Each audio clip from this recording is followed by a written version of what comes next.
Okay, here are some of the supplies I'll be using today. First, I have my finished cross stitch piece. She's all ironed, looking good, ready to go. I have a piece of pink fabric that I'll be using on the back. You can grab any piece of scrap fabric. It doesn't have to match. It's going to be on the back, so you're not going to see it.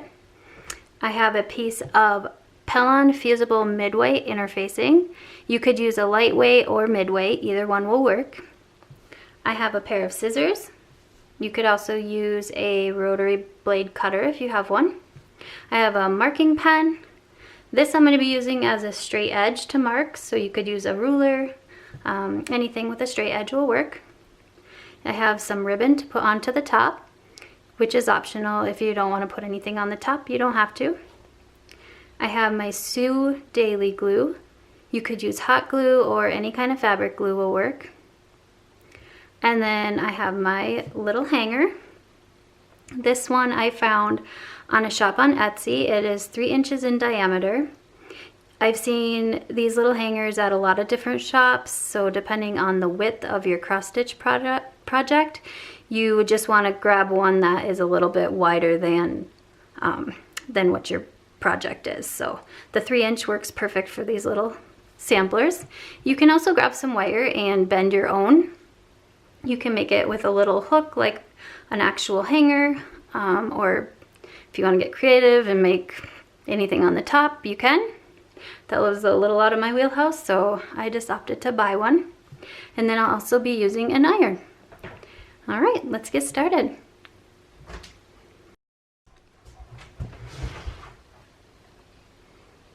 Okay, so the first thing I'm going to do is cut a piece of interfacing that is the same size as the back of the stitched piece. So I just need it to cover the stitching. So I'll just lay it on top. You can see the stitching through the interfacing. So I will just rough mark it out.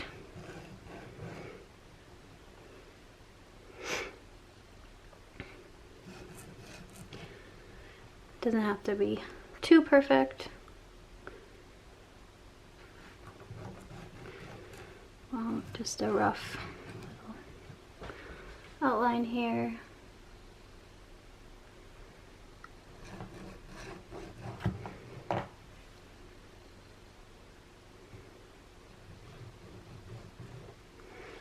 Alright, and then I'm just going to cut around the line I just drew.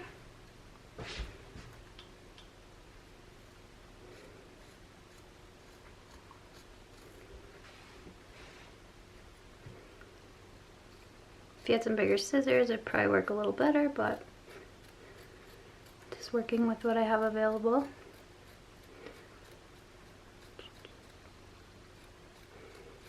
And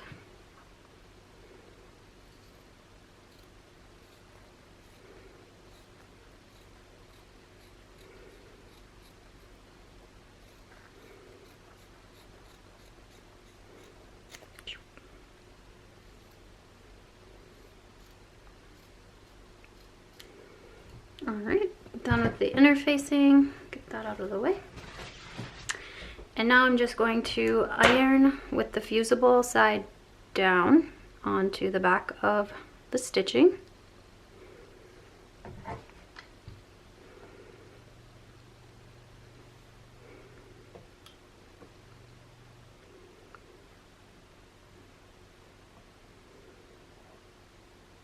I'm not using any steam on the iron, it's just a dry iron. If you're using interfacing that requires steam, I would probably try it without.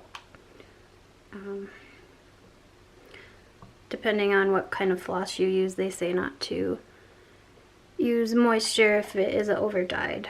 I'm really not sure. I've never tried moisture on over dyed floss, so I guess that's something I would proceed with caution on that. So the interfacing is now on the back. It's all stuck down. And the next thing I'm going to do is just draw a line about 1 inch on the edge here because I don't need all this extra Aida. And I'm just going to do it on the sides and the bottom. I'm going to leave the top because we'll need this to fold over onto the hanger so that we can secure it. So I'm just going to quick do that. If you want to measure out about an inch, you can. I'm just going to kind of wing it. So.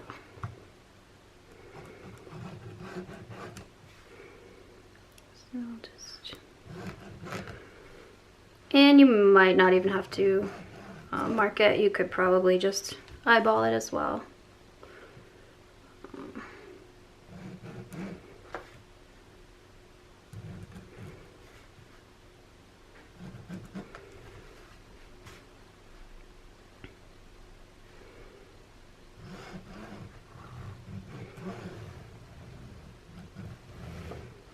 Alright. Then I'm just going to trim off the edges.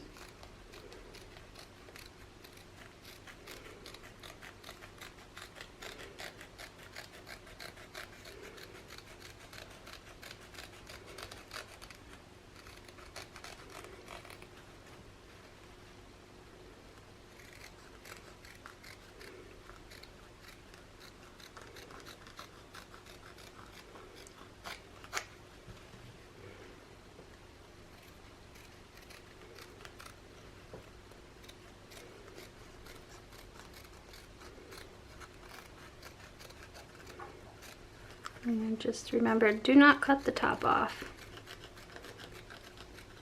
We will trim it down, but I just haven't got there yet. All right.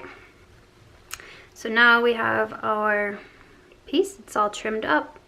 And we are just going to fold the edges in. And I'm just going to leave about a stitch, maybe two. It's really personal preference at what point, how much you want to show on the edge. And I'm going to choose just a little teeny bit like that. And then I'm just going to press these down with my iron, just so they will hold. And I'm going to do the same thing on the sides.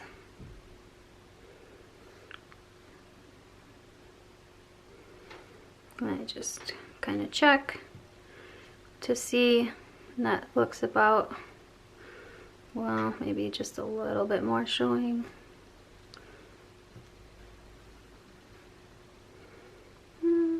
That looks good. Actually, this bottom I want to come in just a hair. So I'm just going to press that up just a little bit. What is too much showing for me? But again, it's whatever you prefer, whatever you think looks good. Let's see. Yeah, that looks, I guess, a little better. All right, go back to the side. You can kind of just finger press it out to see what you're looking for. I'm gonna do the other side too, to see if that's what I'm looking for. And let's see, just try to get it even on both sides. I think that looks pretty good. So I'll just flip it back over and give it a quick little press. Doesn't have to be perfect.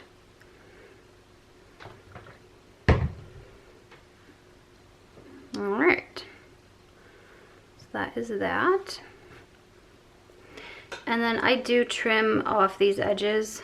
I just go right from the corner in, just like that.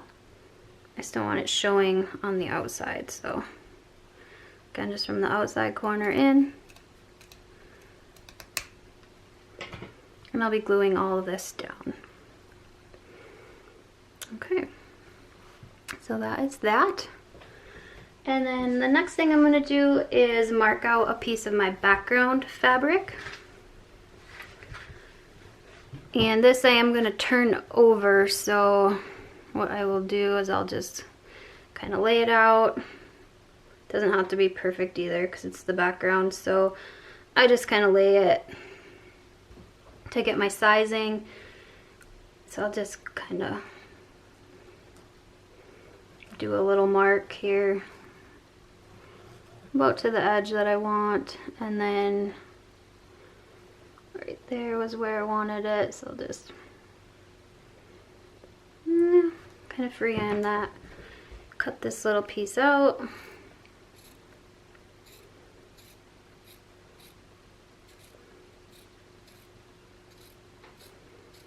I don't worry too much about this because it is the back and nobody will really see it. And I just like to make it easy.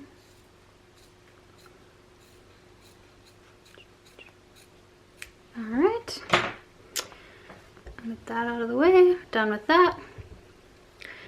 And then because it is the same size about, so we're just going to fold over the edges about 1/4 inch, press it with my little iron so I have a nice edge. Careful, don't burn your fingers. If you have a hot hammer ruler, that would work great for this as well.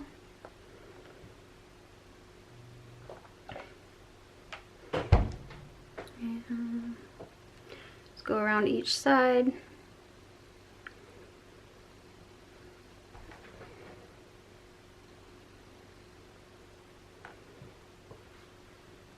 Fold it in.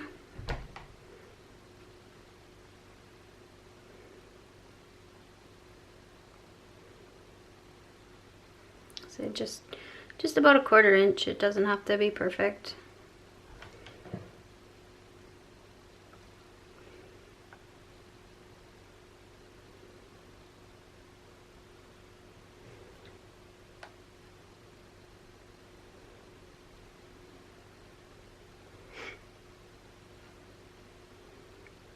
This is not my regular iron. It doesn't get very hot, so it's not pressing that well, but it will work.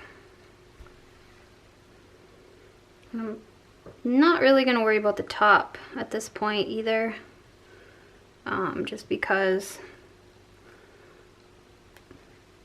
it's going to get folded over. So at this point, I just kind of line it up. Like I said, if you have a better iron that makes a better crease, that works better. But because mine didn't, I'm just gonna kind of pin it in place so it will stay where I want it to glue it. So I just got some straight pins. I'll just, you could use some Wonder Clips too if you had some handy. Those would work great. But I'm just gonna pin it here.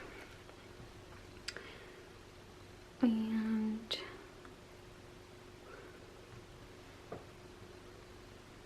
nothing too crazy.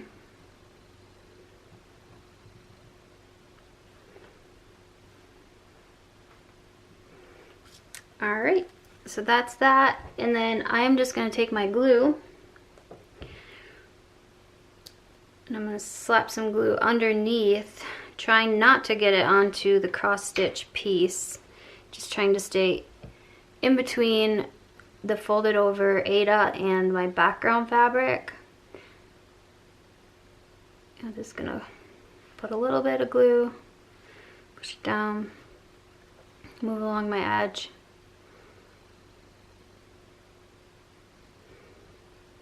Not too fussy about this. Just wipes off if you get it on there. No big deal. Peel it back, put a little more glue.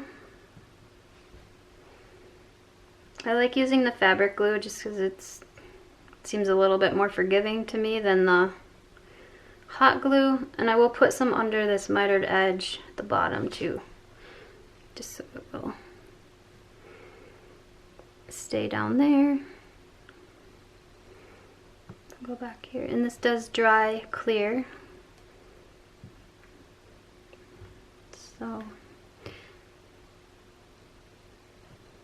alright, and as I go, I'm just gonna stick something on it to hold it down, and then just go along the edge, and then I will let this sit up for, I don't know, a good hour or so anyway, until I feel like coming back to check it, and then we'll fold over the top and finish her up. Super easy finish.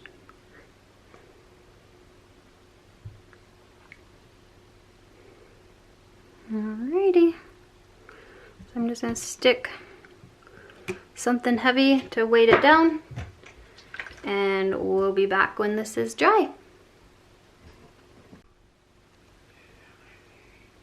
Okay, now our glue is dry on the back, so our next step is going to be to add the little hanger and secure that on. So I just like to slip it on, give her a little fold to see where we're at, flip it over, see how it looks, see if that's the amount that you want showing on the top of the cross stitch piece. You could either bring it down a little to match the sides, or you can leave it just like that, whatever you prefer. And I think that looks okay, so I'm going to flip it back over. I want to cut some of this bulk off because I don't need all of that. So I'm just going to trim across here.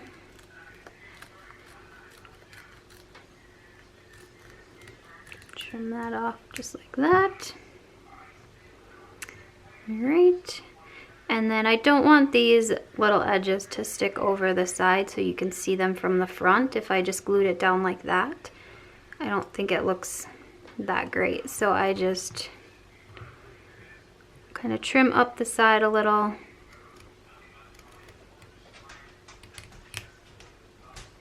Like that. And then the same on the other side. Just gonna trim in just a little bit. Making sure I don't cut something I'm not supposed to. Okay, and that should work for that. And this will slide, so I don't have to worry about it being completely centered. Alright, just like that. And I'll take my glue. Just gonna glue this on this side and across. Stick it down just like that. Put something heavy, and I will be back when it's dry. Okay, now that our glue is all dried, we just need to add on a bow if you prefer. So I just tied a piece of ribbon onto the top of the hanger.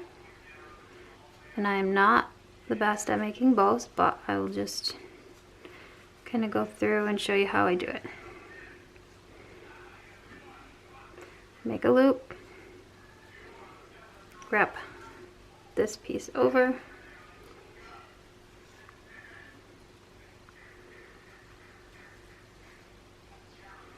trying to keep the dots to the front, flip it. Just gonna stick another little loop in here, give her a little pull. These are very fiddly if you're a perfectionist, which I'm not, so don't let it bother me too much, but I will just kind of fiddle with them until it gets to looking decent enough. And I think it looks cute if you push the ribbon to the back. And like I said, you can fiddle with it as much as you want. But anyway, there is my little bow. And I would probably trim the ribbon up a little bit. like that. And that is my finish. And then here is January's with a little white bow that I did. All right, thanks for watching. God bless.